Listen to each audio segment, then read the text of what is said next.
নমস্কাৰ। আমি উপস্থিত হৈছোঁ আমাৰ বিদ্যালয় BMPM স্কুলত আৰু গোটেই ভাৰতবৰ্ষ জুৰি বিকশিত ভাৰত গ্ৰেজুৱেশ্যন 2025 এখন ভাষ্ট প্ৰগ্ৰাম গোটেই ভাৰতবৰ্ষতে চলি আছে। তাৰ লগত সংগতি ৰাখি আমাৰ বিদ্যালয়তো আমি নানা ধৰণৰ প্ৰজেক্ট ছাত্ৰ ছাত্ৰীক বনাব দিছোঁ। তো আজি তাৰে এটা ডেমনষ্ট্ৰেশ্যন আমি ছাত্ৰ ছাত্ৰীক আমাৰ স্কুলৰ ছাত্ৰ ছাত্ৰীয়ে দেখাব। তাৰ বাবে মই আপোনালোক ছাৰক ছাত্ৰীসকলক তেওঁলোকৰ গুৰুত্ব মানে কিছু তোমাৰ নাম ক'ব।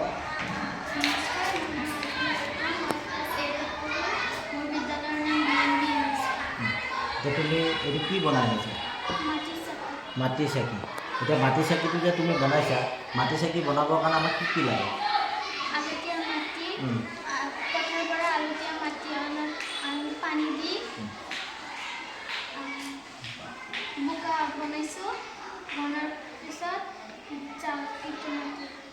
তাৰপিছত চাকিটো বনাই তুমি ৰ'দত দিছা, ৰ'দত দি শুকুৱাইছা, হয়নে নহয়? ইয়াক আমি আচলতে ইয়াৰ পিছত যদি আমি এনেকৈ জুই দিব পাৰোঁ, পুৰিব পাৰোঁ, তেতিয়া পুৰিলে বেছি টাইট হ'ব আৰু ইয়াৰ এটা ৰং এটা আহি যাব, হয়নে নহয়? তেতিয়া আমি ইয়াত কোনো ৰং কৰাৰ দৰকাৰ নাই, ধুনীয়া এটা ৰং আহি যাব, হয়নে নাই? আৰু এইটো আমি এতিয়া কি কামত ব্যৱহাৰ কৰোঁ ইয়াক? চাকি দিবৰ কাৰণে আমি পূজাৰ চাকি হিচাপে আমি ইয়াক ব্যৱহাৰ কৰোঁ, হয়নে নাই? এতিয়া এই যে বস্তুটো বনাইছা, এইটো বস্তুৰ পৰা আমি লাভৱান হ'ব পাৰোঁ নে নোৱাৰোঁ? পাৰোঁ। কেনেকৈ লাভৱান হ'ব পাৰিম?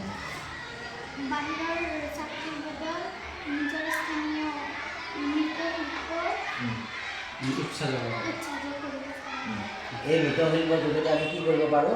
এইবিলাক আমি অকল মাটিৰ চাকি নহয়, বিভিন্ন ধৰণৰ আমি মাটিৰ সাজ বনাব পাৰোঁ, হয়নে নাই?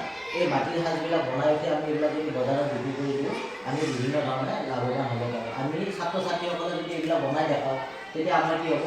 আমাৰ স্থানীয় যিবিলাক মানুহ আছে, সেই মানুহবিলাকে এইবিলাক কাম কৰিব, হয়নে নহয়?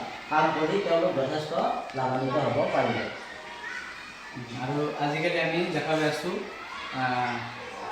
চাইনা বা অন্যান্য দেশৰ পৰাও নানা ধৰণৰ ইলেক্ট্ৰনিক মানে চাকি বা নানা ধৰণৰ বস্তু আমাৰ বজাৰত আহিছে।